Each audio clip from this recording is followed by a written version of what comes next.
what do we see in the workplace? What might show up as a sign of a personal problem? Sometimes it's poor concentration or a lack of being able to focus on the job. Oftentimes, it's attendance issues. People will come to work late. They'll take breaks that are longer than they're supposed to be. They may leave early. They may not come in at all. Sometimes it's mistakes, errors in judgment, carelessness, not doing things with the proper procedures, not attending to safety if that's part of your job. Other times people will start to isolate and they may avoid their friends and colleagues because they're not having the energy perhaps to reach out. They may know that they feel upset or they're not doing well and they don't want people to notice, so they start to withdraw. Other times it may be looking more like anger or irritability or blaming others for what's going on. So there's a lot of different things that we can see, and I think you could probably think of some others that might indicate there's some personal problems. Sometimes people get tearful. Other times it's more a deterioration in terms of how people look. It might be their hygiene. I talked to an HR manager last week who said, I'm really worried about this employee. Usually they're very, very well dressed and they're very well put together. And they came in today with no makeup on and the same clothes that they wore yesterday and clearly were very upset. That was a piece of the puzzle for them to know that this was an employee that was in crisis. So again, you probably know most of this, but this is typically how we know, because when people are suffering from emotional problems or mental illness, they're not often going to share that in the workplace because unfortunately we do still have that stigma around that.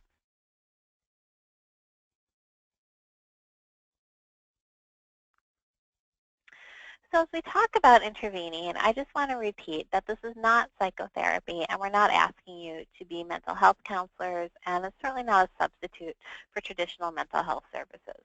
I also want to remind you that as PEB employees, you do have EAP services available to you, as do your coworkers, of course. So encouraging someone to utilize those EAP resources can be a huge part of providing emotional first aid and encouraging people to get help, and just remembering that we're available and that we have counselors available 24/7, and we'll talk more about that as well.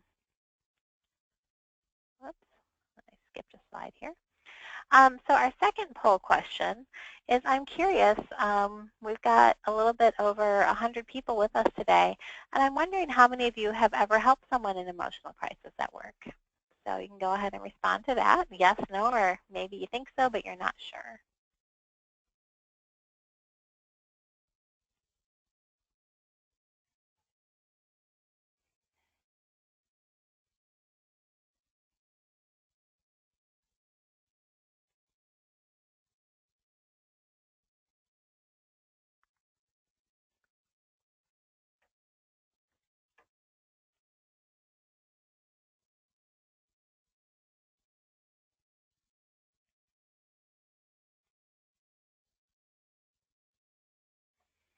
Okay, it looks like most people have had a chance to respond, so we'll go ahead and share the answers here.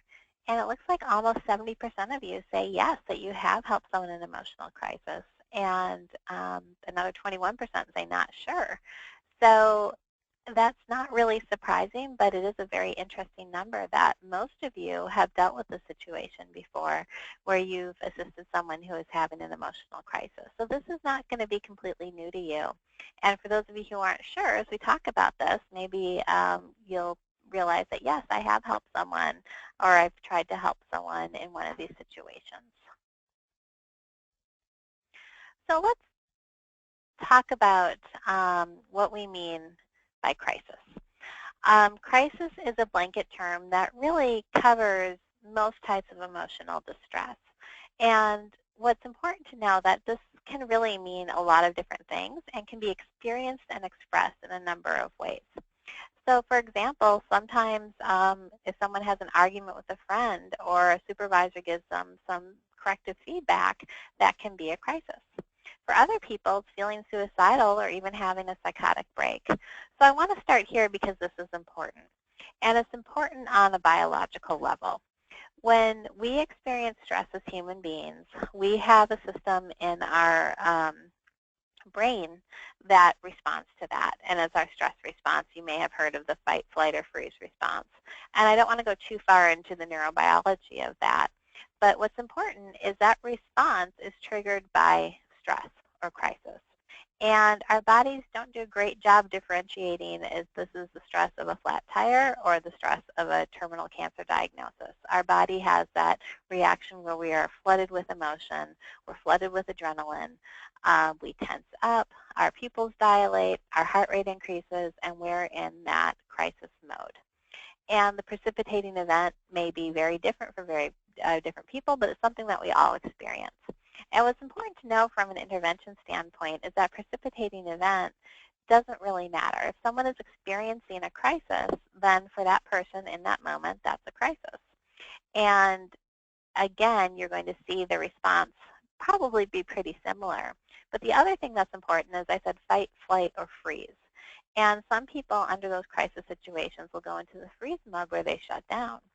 So you may experience someone who is upset and crying and being very outwardly emotional because their ex forgot to pick up the kids from school, which is a crisis for certainly. But then you may have someone whose parent just passed away, and they're more in that freeze mode, that quiet mode of crisis where you're not going to see the outward symptoms. And this can make it difficult because sometimes when people are in crisis, they don't give any outward signs and we don't know, we're not able to help. But the other thing that's important to remember is that someone has experienced a crisis, even if it's not what you would define as a crisis, for that person in that moment, that's how they're experiencing the world and their reality. So what does this look like? Again, as I said, increased heart rate, inability to focus, the fight, flight, or freeze response. Oftentimes it might be crying. Emotionally, the shock, denial, fear, terror, confusion, frustration, all very common. Many times people's attention span is very shortened and they're very much unable to focus. If they're in crisis, often that crisis is going to be the only thing they're really able to focus on and talk about. And even if we're trying to help and divert the conversation, it'll often return to that crisis. And the reason is that when our brain gets flooded and our stress response kicks in, our neural pathways to our prefrontal cortex, where we're able to really focus and think and use our good judgment, get short-circuited a little bit. So our brain is almost chemically hijacked in those moments. And we don't have all the resources available to us that we normally would. So we often have limited capacity to focus on something beyond what is going on for us in that moment. This also means we're not able to make as informed or thought-out decisions because they are not in that mode to access all of their brain. And this can be really scary. If someone's usually pretty in control, they're pretty intelligent, they're usually able to think on their feet, make good decisions, that can add another level of the experience of the crisis because they feel like they're falling apart or losing their mind on top of what it is that they're dealing with. And often people will signal their distress. Sometimes, again, people go into that freeze mode and get very quiet. But oftentimes people will say, I'm in crisis, I can't cope, I can't handle this, I can't deal with this, and signal that something is not wrong, or something is not right, excuse me. So what do we do? Because that's really what we're here to talk about today. How can we help if somebody's in crisis? The first one is trying to help with that decision making. And this doesn't mean telling someone what to do, and we're going to talk about that later because that's really important. We're not trying to take over, but we're trying to help talk through what's happening and help someone make decisions. We also want to be observing what's going on and prioritizing the context of that person's needs.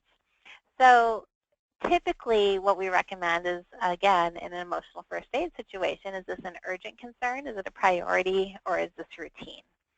So something urgent might be where the kids are sitting at school with no one to pick them up, or someone's suicidal, or has received terrible news.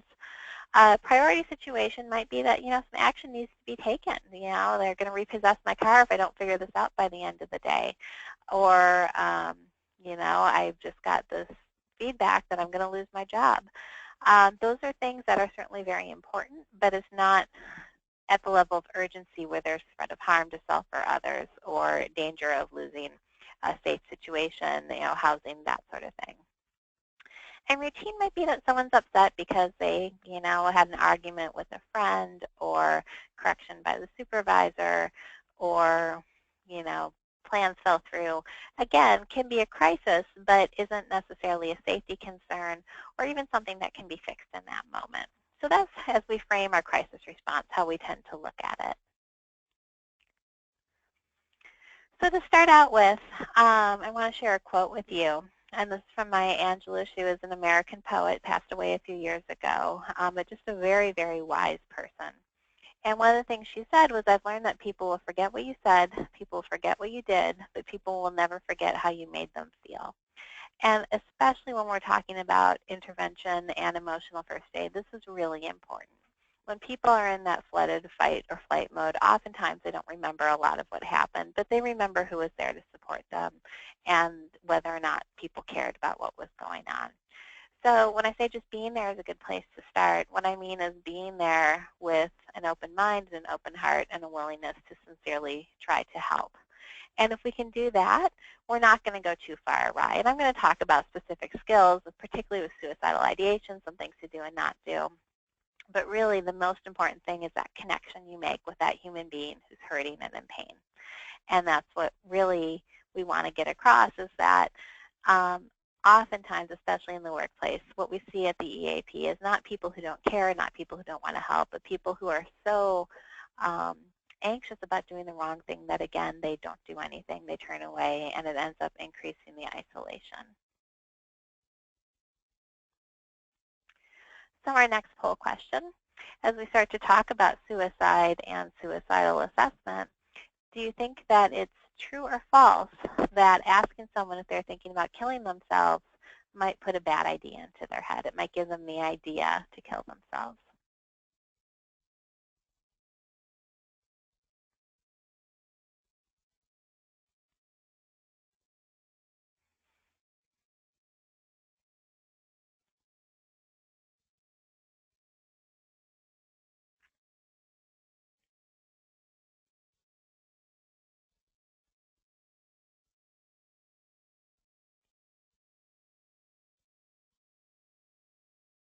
Okay, once again, I think we have most people who've responded. So 92% of you said that that was false, and 8% of you said it was true. And the answer is that it is false. Unfortunately, people sometimes think that if I ask someone who's hurting or depressed if they're thinking of hurting themselves, I might give them the idea that that would be something good to do. And what we know is that that's not the case. Just like asking someone if they're having chest pains is not going to cause them to have a heart attack. Asking someone if they're suicidal is not going to give them the idea to commit suicide. Most people, believe it or not, have had some kind of fleeting suicidal ideation in their life. And it could just be that this is so hard, I don't want to do this anymore, I wish I could go to sleep and never wake up, I don't want to be alive anymore. It's not actually unusual for people to have those thoughts when things are difficult. And for most people, that doesn't rise to the idea of actually wanting to take their life, attempting to take their life, or completing a suicide. But I just want to say that it's not abnormal to have those thoughts once in a while. But it's probably one of the scariest thoughts and one of the scariest questions that come up for people, because suicide is something that is certainly traumatic, it's terrible, and it's not something that we ever want to happen. So it's a topic, again, that in the workplace oftentimes people don't know how to handle and avoid. So I want to spend the next few minutes talking about that. So we know that asking the question is not going to give people that idea, but we want to ask the question because oftentimes people will tell you the answer, and I think that's what most people are afraid of, because if they do, they don't know what to do then. So the first step is to ask the question. And of course, if someone's crying because they had a fight with their friend, we may not ask the question in that case, but we should ask if we have any reason to think somebody might be suicidal. And again, it might be they're signaling that it's hopeless, there's nothing I can do, I'm a worthless person, you'd all be better off without me, I just want to end it.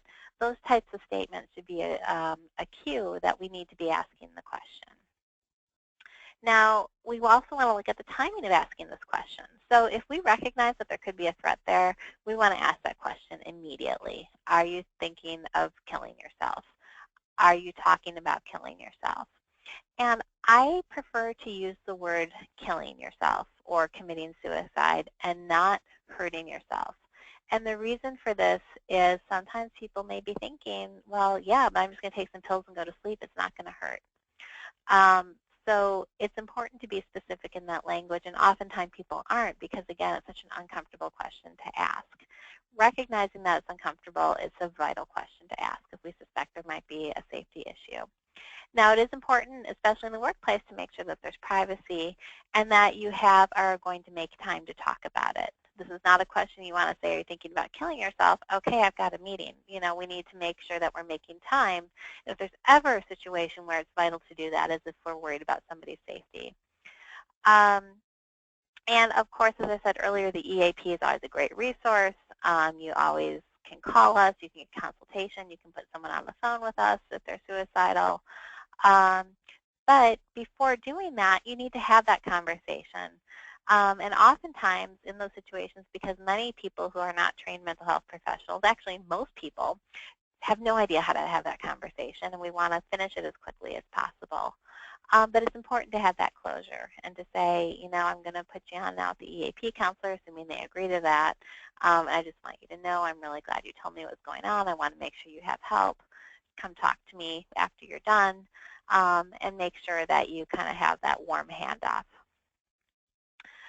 It can be helpful, if you can, to ask the question in such a way that it flows with the conversation. So if someone says, I just feel like everyone will be better off without me, a way to say that might be, gosh, it really concerns me to hear you say that. Does that mean you're thinking of killing yourself? Or I just can't go on anymore. Well, tell me what you mean by you can't go on anymore. Are you thinking about suicide?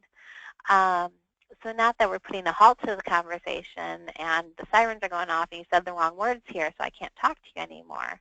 But having that conversation in a way that's respectful and is building on what the person has told you. And we're going to talk about active listening in a minute and what that means. But the other thing to know is that if people are really suicidal, they may not tell you. And people might be very comfortable lying about this because, of course, most people realize that if they tell someone they're suicidal, any reasonable person is going to try to make sure that they're safe and prevent them from carrying out that suicidal intent. So many cases with completed suicides, people didn't tell anyone, but sometimes they did. And sometimes there were signs and signals. And actually, there's evidence to say in many cases there were signs and signals. But I would say that there's a fair number of cases where there aren't. But the reason I want to say that is because, number one, if somebody lies to you, there's nothing you can do about it. You can't read someone's mind. However, if they do tell you, it means they picked you and they trusted you with that information. And at that point, you have a responsibility to follow through in a reasonable way to try to ensure that that person stays safe.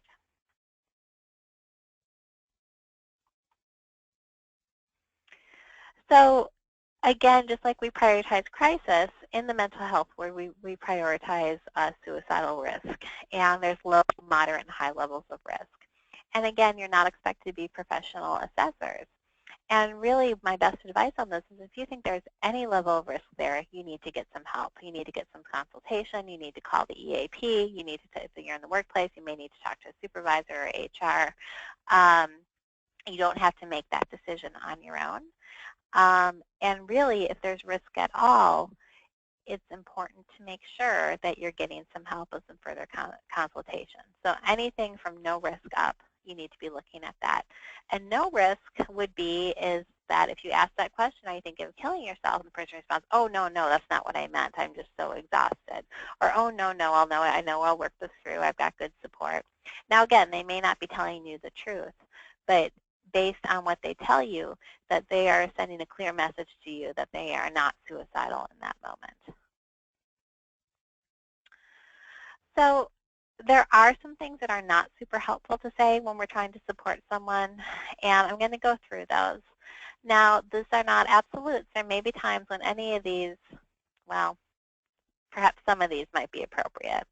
But we really want to avoid suggesting that we know how someone feels.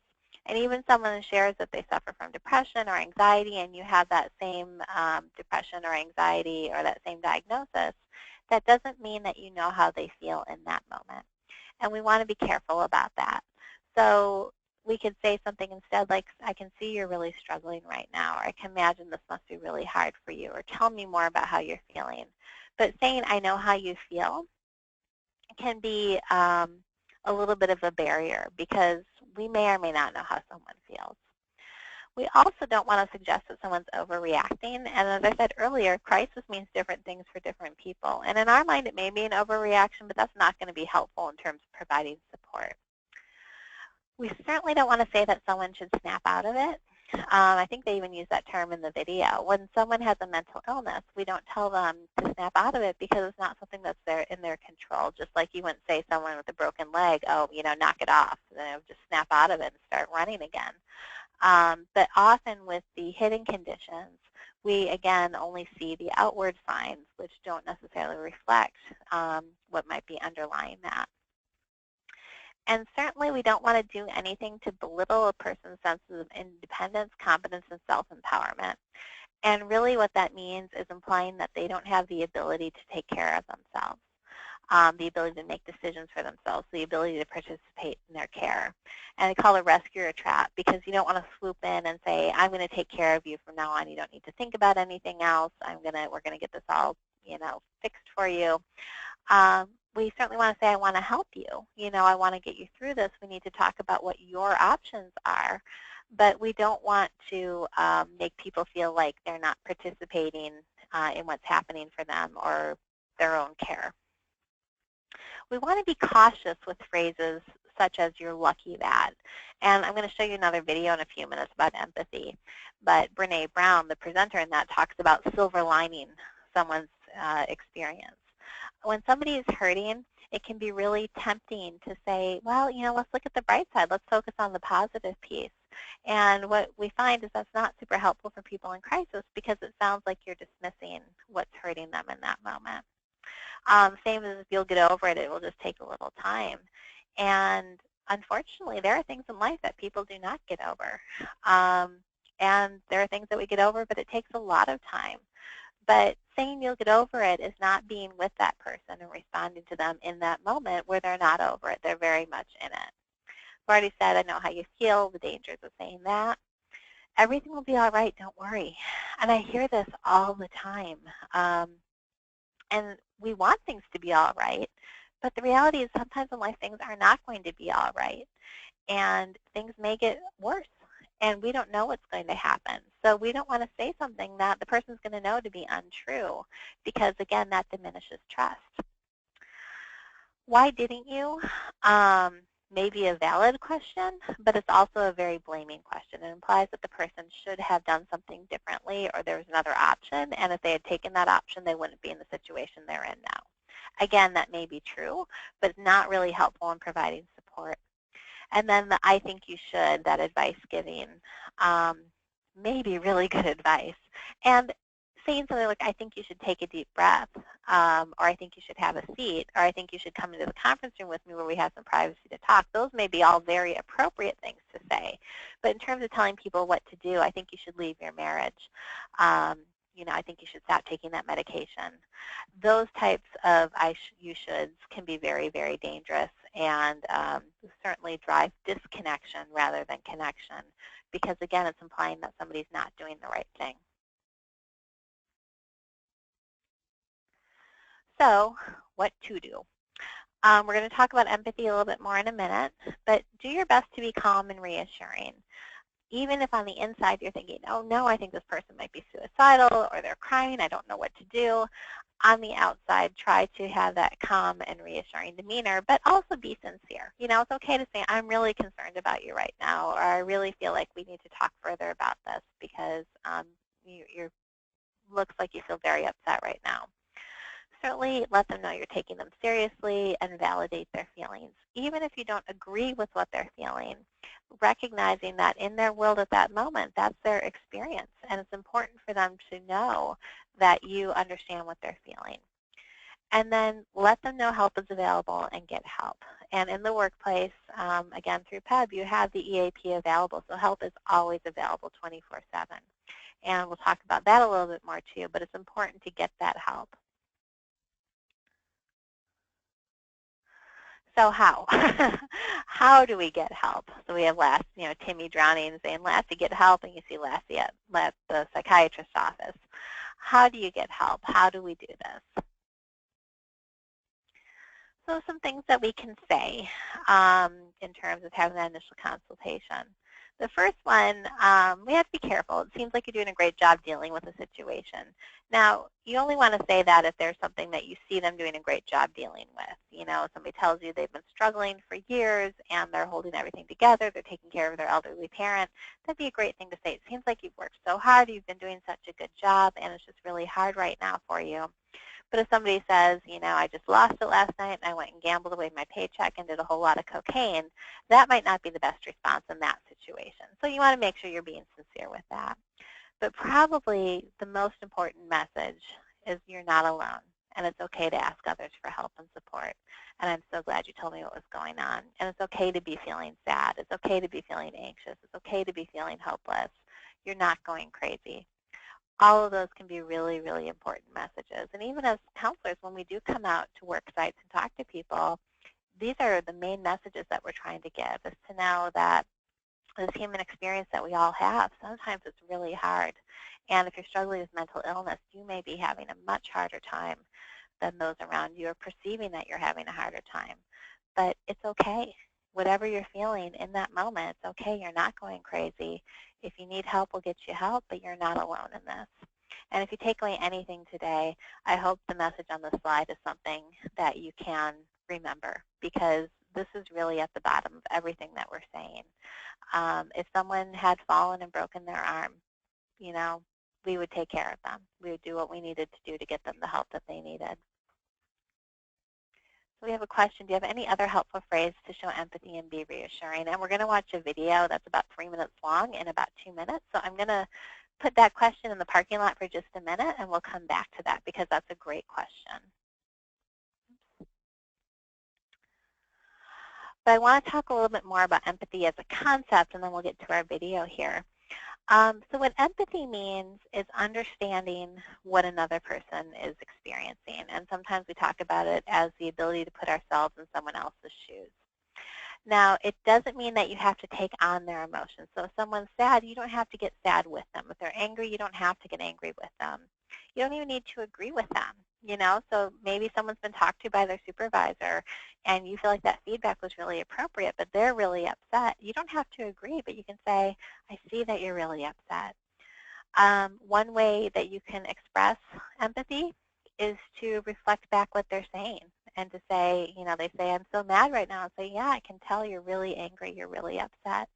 That's empathy, showing someone that you understand where they're coming from. Doesn't mean you have to buy in, doesn't mean you have to fix it. And it is different than sympathy. Sympathy does mean to suffer with, but you don't have to take that on with them. Now, you do need to have some self-awareness to be empathetic, because you have to be able to recognize emotions in yourself in order to recognize them in other people. You need to be able to put your judgments and opinions on the shelf and enter into that person's experience, and genuinely, again, have that interest in caring. So we're going to watch this video, and it's kind of cute. They made it into a cartoon. And it's just, as I said, a few minutes long, and then we'll see what else I can tell you that's not covered.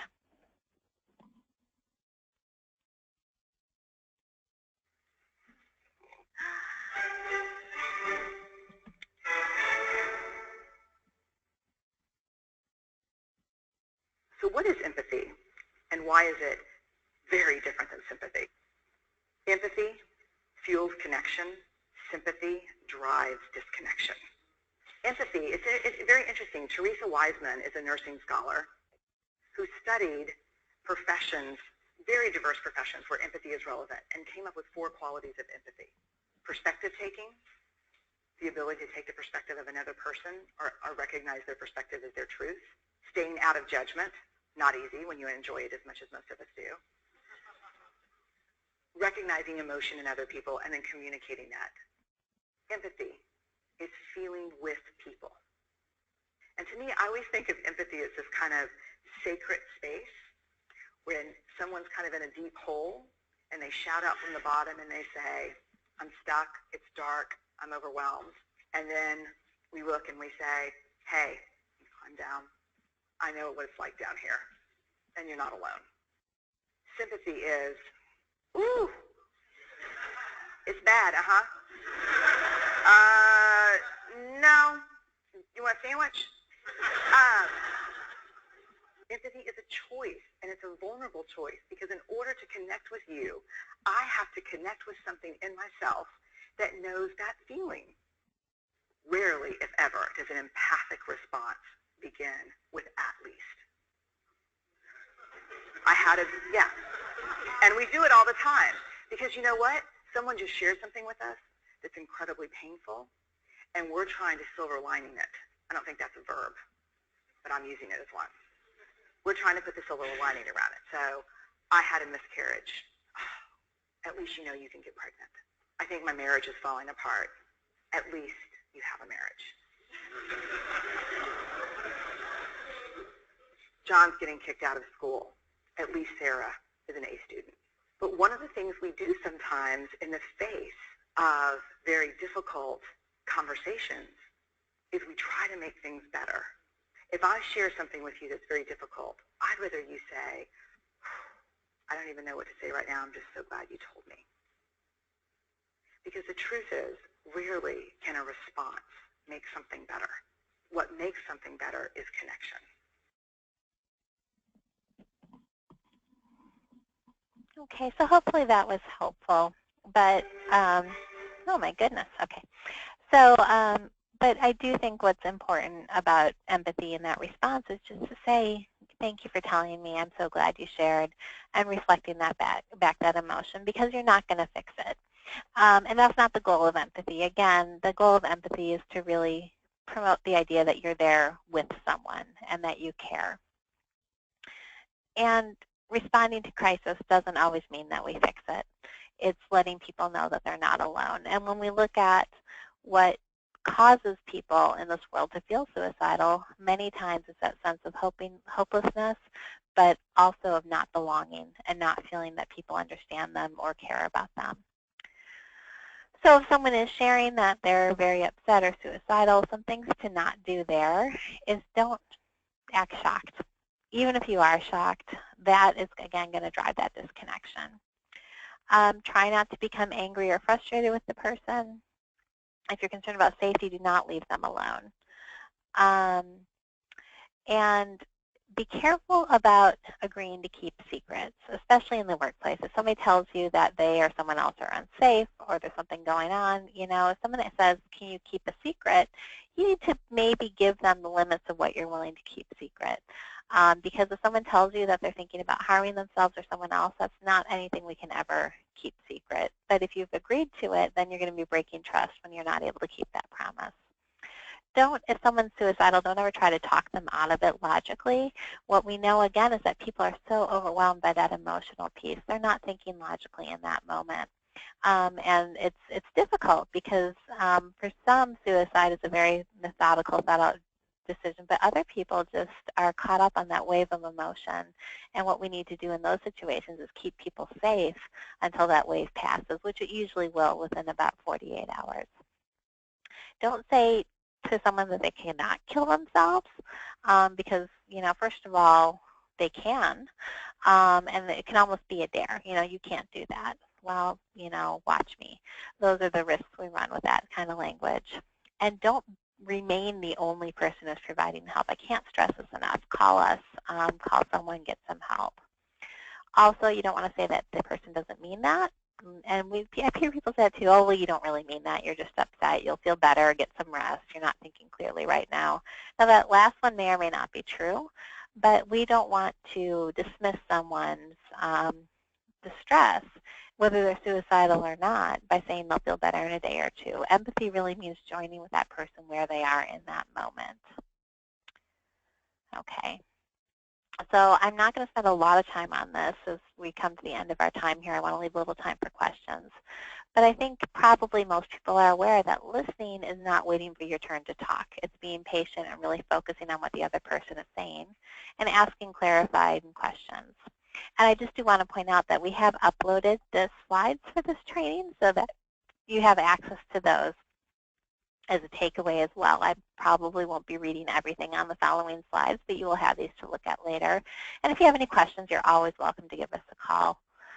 But some things that help with attending are maintaining appropriate eye contact, facing the person, turning away from the computer screen, putting the phone down, giving that person your full attention.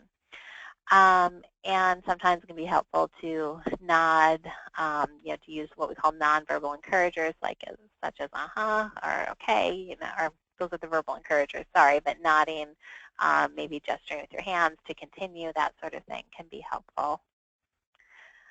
And finally, my goodness, sorry about that. It's really important to remember that the EAP is available. So if someone's in crisis, you can call us anytime 24/7 and call and get some help. But again, if someone is in distress, we don't want to be leaving them alone in that situation because we don't want them to do anything to harm themselves in that moment. So you may need to bring in another coworker. You may need to get someone else to help you. And I did skip a slide here, so I'm sorry, I'm returning to it. Because some of these things seem very obvious, but in practice it gets kind of challenging because you may be having your own crisis response in this situation. You may also be feeling flooded in fight or flight mode. So it's really important to safety being the primary concern, but providing that support. And again, we don't want to challenge that person's perceptions. The other person is really the expert in how they're feeling, but we also don't want to accept statements that indicate that somebody's going to hurt themselves or someone else. We don't say, okay, well, I can accept that's how you're feeling. In those situations, we need to intervene to keep people safe. Okay. Now, the last thing I want to talk about before we talk about EAP a little bit more is that even while you're trying to work with someone and help them, it's important to take care of yourself in that too. And part of that is setting appropriate boundaries. And these can be physical boundaries, so that can be if someone, you're starting to feel like they're escalating, you may need to remove yourself from the situation in order to stay safe. Even if someone's upset, many times people find comfort in physical touch. In the workplace especially, you're not obligated to hug someone. You're not obligated to touch them. And if someone is telling you they're not welcoming touch, you need to be responsive and respect that. Emotional boundaries, sometimes people, when they get caught up in this or someone's having a hard time, they're really needing a lot of support. And we need to remember in the workplace, we're also there to do a job. So there may be times when you can't talk. And again, if someone's suicidal, that takes priority. But if someone's upset, and they want to talk and need to tell you about what's going on in their life, there may be times where you need to say, listen, I'm happy to take a walk with you on our break, or we can talk about it at lunch, but I have work that I need to do. And really set those boundaries in a way that's supportive and say, I know this is really important. I really want to hear what you have to say. And I have things that I need to do. I have meetings I need to go to. I have clients I need to see. That doesn't mean I don't want to talk to you. However, if you're feeling too upset to work, maybe you need to talk to the supervisor. Maybe you need to call HR. Maybe you need to talk to the EAP and make sure that you're able to fulfill your roles as well. The other piece is, don't tell someone they can contact you anytime because you probably don't want them contacting you at 3 in the morning. It says here, boundary mistakes taking on the emotions of the mentee.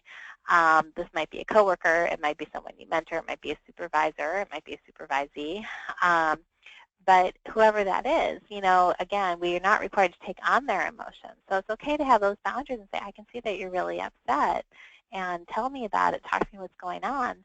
But it doesn't mean you have to have those emotions as well. And really, those boundaries are a component of any healthy relationship. So it's important to have those boundaries in all of our relationships. But when someone's in crisis, those boundaries can get a little mushy. And in the workplace, you need to know it's okay to set boundaries. Certainly, we don't want to take responsibility for someone else's feelings or behaviors. We can be there with them in empathy, but how someone else's feels is not your responsibility. So Looks like that got repeated there. I apologize for that. But the other thing is that dealing with someone in crisis is incredibly emotionally draining. And it's important to take care of yourself. And it's okay to be drained, in those situations. It's okay to expend that energy. But if we're not taking care of ourselves, we lose the ability to take care of other people. So make sure you're attending to your basic needs, sleep, exercise, nutrition. Give yourself time to decompress, because if you're dealing with someone who's in crisis, you will be having that same stress response, on maybe a different level.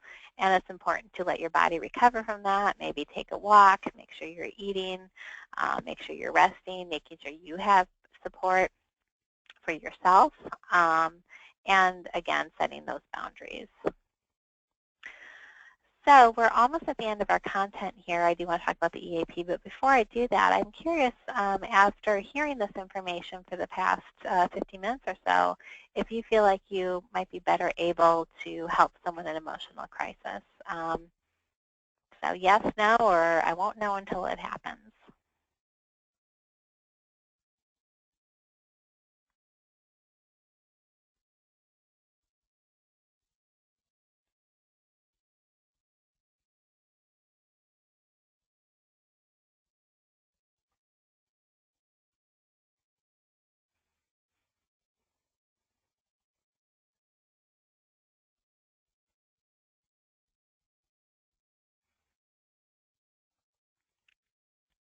Okay, it looks like most people have had the opportunity to respond. And it looks like most people feel either they would be or they won't know until it happens. And if they won't know until it happens, that's a really appropriate response, because sometimes it's hard to know until a situation presents itself how you're going to respond and whether or not you're going to feel prepared. And I can tell you most of the time you're not going to feel prepared. But if you can, again, keep in mind the basics around the most important thing is being there with someone and letting them know that you're there. The rest of it will usually fall into place. And the main thing to remember if you feel like somebody's suicidal is to get help and get support, and don't let them walk away from that conversation. And if you remember those things, you're going to do okay. But also remembering the EAP is available. And for the people who might have helped, they don't feel better prepared, certainly feel free to contact us if there's other information that would be helpful to you. If there's other things that we didn't cover that you'd like to have covered, we'd really like to hear about that. But I do want to talk for a minute about the EAP services, because we are available to help you at any time, and we do have crisis counselors available 24/7. Our phone number is there. You have unlimited in-the-moment phone support. You have EAP visits available where you can come in and speak to a counselor. You can look at our website, which has a wealth of information, and you can text us as well during business hours if you have questions or would like to access services. So with that, we do have about 10 minutes left. I'm happy to answer or try to answer any questions you might have, so feel free to type those.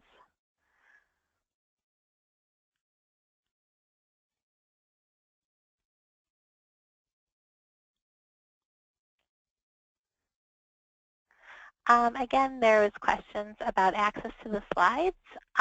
So in the GoToWebinar interface, you should see a section down below that says handouts, and the PowerPoint slides are attached there, so you should be able to download those and save those for your use. If you're having trouble with that, you're welcome to email us and we can email you a copy back, but they should be right there for you to download where it says handouts in the same interface where you're typing the questions.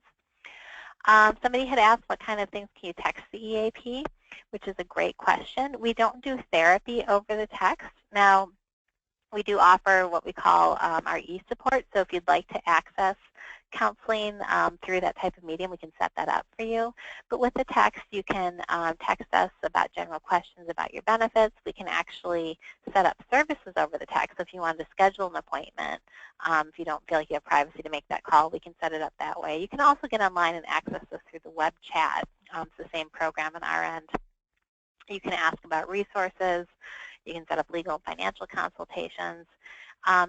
Sometimes people will just say, I just need a little bit of advice about how to handle a situation. The texting is anonymous. We only ask who you work for in order to verify that you're eligible for services. So we don't get into heavy clinical content over text, but almost anything else you can contact us in that medium. So someone said they weren't able to use the headset for audio. So I'm sorry to hear that. We are going to be offering this presentation monthly for the next bit here. So you're welcome to attend again if you'd like to do that. I think most people were able to hear the audio. Somebody said that they had a glitch and didn't get the information about the handouts. So again, on the interface, you should see where it says questions, and then below that there should be a place that says handouts. If you click on that, it should open up a drop-down, and you should see a PowerPoint that says Emotional First Aid in the Workplace, 1 hour. And you should be able to click on that, and the handouts should come out, the PowerPoint slides that you can print. If you're not able to do that, go ahead and email us, and we'll send you the handouts. Someone said the session is being recorded, will be available later for viewing. We did start to record the session. It had a little glitch and stopped recording. So when we offer this again in December, we'll be recording that. And we will likely have this available at some point for PEV employees to view. It is specific for you, so it may not go on our YouTube channel as we do with most of our webinars, but we will have a recording.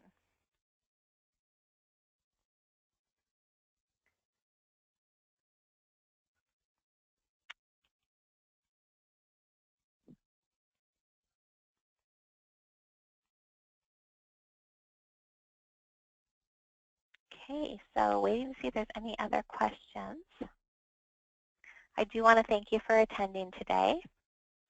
And certainly if there's anything we can do for you, we hope that you contact us. You can also send us an email through our website, or you can, if you want to use the AP services, there's an appointment form you can fill out and we'll call you back. So lots and lots of ways to get a hold of us.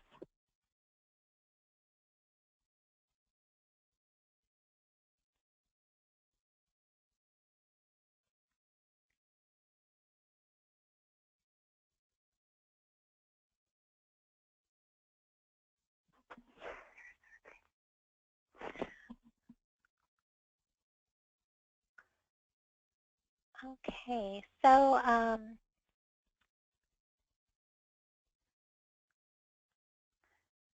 getting some feedback here. That's very helpful. Thank you. We will be sending out a survey after the webinar. It's really helpful for us since this is our first session. If you take a minute to fill that out, that's really good information for us. And for those of you who are kind of giving us some information or for ideas for future classes, we are taking note of that.